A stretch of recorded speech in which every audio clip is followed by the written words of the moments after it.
हर शहर में, हर मंदिर में, हर गुरुद्वारे में, हर आश्रम में धूम मची है भगवान के नाम की।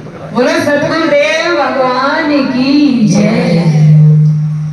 क्योंकि कार्तिक महीना सब महीनों से अधिक पुण्य देने वाला है, तो करना चाहिए। यूं तो सुंदर जीवन मिला है, मनुष्य जीवन 84 लाख योनियों में श्रेष्ठ जीवन है, तो इसमें हर इंद्रिय से शुभ कर्म करना है। वो तो पाप भी सकता है, पुण्य भी हो सकता है। हर इंद्रिय से पुण्य भी कर सकते हैं, पाप भी कर सकते हैं, पर याद रखिए श्रेष्ठ जीवन है तो श्रेष्ठ कर्म होना चाहिए। देखो शुभ कर्म करने के बड़े ढंग होते हैं। सुबह अमृत वेला में ब्रह्म मुहूर्त में उठना, उठकर हरि चर्चा करना या सुनना, आरती पूजा पाठ करना, ये शुभ कर्म है। सुबह सुबह के नित्य के कर्म है, करते रहना चाहिए। फिर साधु संग में आए, गुरु चरणों में आए। साधु संग में आने की बहुत लाभ होती है। कोई पापी भी आकर बैठे ना सत्संग में, वो भी भक्तों की गिनती में आ जाता है। कबीरा संगत साध की, साहिब आवे याद, लेखे में सोई गई बाकी दिन बर्बाद। ये समय आपका लेखे लग रहा है। घर में आपने जितना काम किया है ना, उसके लिए किसी शास्त्र में नहीं लिखा कि ये आपका समय लेखे लग रहा है। सुबह से उठे, चलो आजकल कार्तिक मनाया, उसके बाद आपने सब घर का धंधा किया, अपने लिए किया, अपने शरीर के लिए किया या परिवार के लिए? परिवार के लिए किया। इसमें किसी शास्त्र में नहीं लिखा कि ये आपका समय सकारात्मक हो रहा है। पर साधु संग में आए तो ये समय आपका लेखे लग रहा है। भगवान की लिस्ट में आपका ये समय लिखा जा रहा है। कबीरा संगत सादगी, साहिब आवे याद, लेखे में सोई घड़ी बाकी दिन बर्बाद। क्योंकि साधुओं की संगत में आकर बैठे, हरि चर्चा सुनने को मिली, हरि कीर्तन में आपने गाया भी, रास भी किया, ये समय आपका बड़ा श्रेष्ठ हो। बेशक कुछ समझ में ही ना आए ना, कहती है कबीरा संगत सादगी, निष्फल कभी न जाए, बेकार नहीं जाएगी। जो समय आप निकालते हो, ये समय आपका व्यर्थ नहीं जाएगा। होसी चंदन वांग न नीम न कैसी को। चंदन के पास नीम के वृक्ष है, अगर वो चंदन नहीं बनेगी ना, तो नीम जैसी कड़वाहट भी उनमें नहीं रहेगी। ऐसे ही साधु संग में आकर बैठे आप, अगर साधु नहीं बनेंगे ना, तो पापी भी नहीं रहेंगे। कोई ना कोई बात सत्संग की समय पर याद आएगी। पाप का मौका होगा, उसमें सत्संग की बात याद आ गई, पाप से छूट जाएगी, व्यर्थ नहीं जाएगा। एक संत अपने शिष्यों को इकट्ठा करते, उनको गीता पढ़ाया करते। सारे शिष्य बड़े प्रसन्न थे, गीता सुनते बहुत प्रसन्न थे। क्योंकि शुभ कर्म होता है जब जब तो मन को प्रसन्नता मिलती है। आप सत्संग में आए, आपको अंदर से संतुष्टि रहेगी, आज हमने कोई अच्छा कर्म अपने हाथों से या मन से ऐसे किया है। तो सभी शिष्य बहुत प्रसन्न थे। उनमें से एक शिष्य उदास है। गुरुजी ने पूछ लिया, उदास क्यों है? कहते हैं महाराज आप गीता पढ़ाते हो ना, मेरी समझ में कुछ भी नहीं। तो सोचता हूँ क्या किया मैंने यहाँ आकर, आपके संग में आया, मैंने क्या किया, मेरी समझ में कुछ भी नहीं आता। और संत कहने लगे बातों से तो ये समझ ना पाएगा।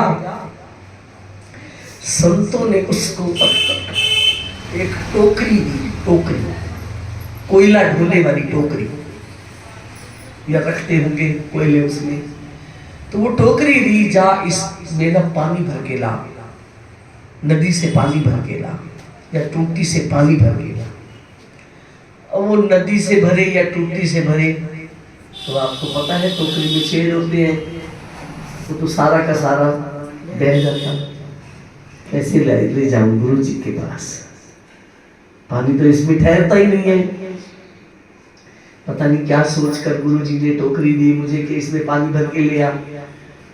अपनी तरफ से कोशिश की, उसमें पानी में डाल के, नदी में डाल के भरता, बार 2 कदम 4 कदम चलता, वो सारी खाली हो जाती। आखिर हार गया, सुबह से शाम हो गई, हार गया कि वो टोकरी में पानी नहीं जाता, नहीं ठहर पाया। वापिस आ गया गुरु जी के पास, गुरु जी आपने मुझे छोटा सा काम में ड्यूटी लगाई, एक टोकरी में पानी भर कर ला, क्या करूं? टोकरी में पानी भरता हूं, पानी सारा बह जाता है, उसमें टिक ही नहीं पाता,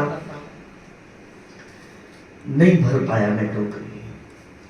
संत कहते हैं कोई बात नहीं, टोकरी नहीं भर पाया, कहते हैं कोई फायदा ना मिला।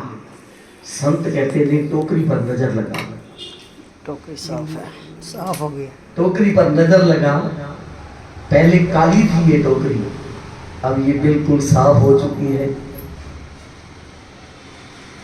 महाराज कालापन तो इसका समाप्त हो गया है, पानी नहीं भर पाया पर इसका कालापन दूर हो गया है, टोकरी बिल्कुल साफ हो गई है। संत कहते हैं इसी तरह सत्संग में आते आते मन की मैल जो है वो उतर जाती है।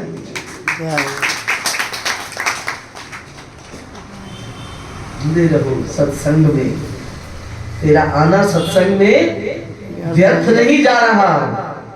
कोई बात नहीं, समझ नहीं आती तो ना आए, पर सत्संग में आते आते तो चलकर आता है, पैरों से चलकर आता है, अपने पैर पवित्र हुए और आकर मन भी पवित्र हुआ। संतों के पास जा रहा है, मन भी पवित्र, आंखों से दर्शन किए, आंखें पवित्र हुई। जबान से अब और कुछ ना बोलो, जयकारा बोलते हैं, जीवा भी पवित्र हुई, कानों से सुनता है, कान पवित्र हुए।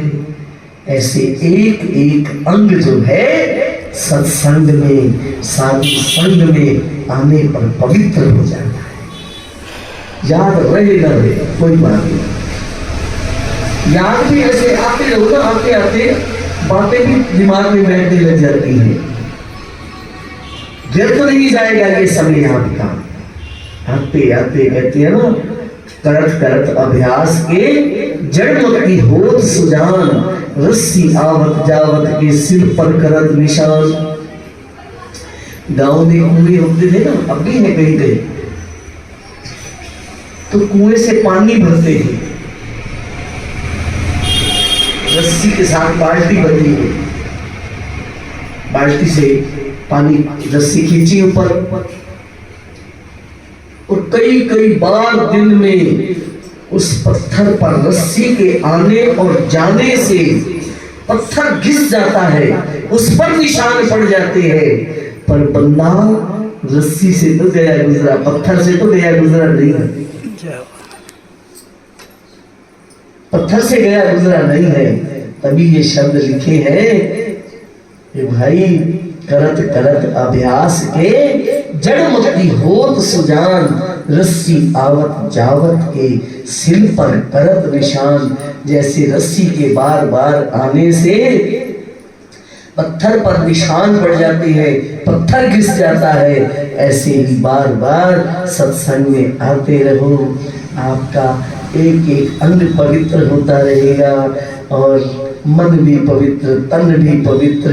आपके जेब में से, पर्स में से धन राशि गुरु चरणों में नमस्कार हुई, धन भी पवित्र, तन पवित्र सेवा किए, धन पवित्र किए दान, मन पवित्र हरि सिमरन दे, तीनों वेद कर लेना। तो भाई संतों के संग में आकर जीव का कल्याण हो जाता है।